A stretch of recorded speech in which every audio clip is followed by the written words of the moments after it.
Less than 30 miles off the California coast, Catalina Island feels like a remote destination, but LA County's island paradise requires special strategy in case of a major fire. Perrine Bakshay has more.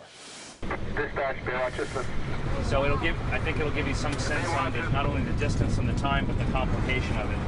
It feels like we're riding through the rugged jungle, but we're actually inside a state-of-the-art LA County fire truck driving through Catalina. Captain Mike Lewis is our guide through the island's mysterious terrain.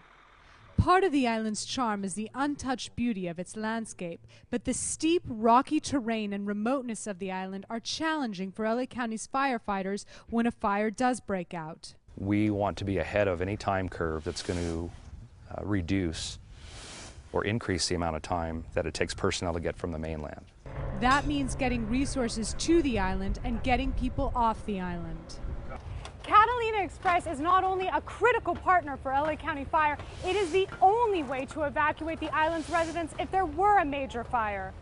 One of the primary resources that the fire department worked with at the time was the Catalina Express, which has a number of boats that could ferry from 150 to 300 people at a time off of the island.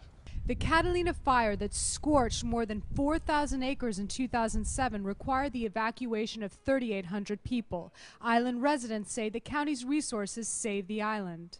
We just don't have the resources that the county does, and the island's, a hard one to defend from fire, so I don't know what we would do without that. It's almost a submarine philosophy. You've got to fix the problem as quickly as possible, and you worry about who's in charge of it later.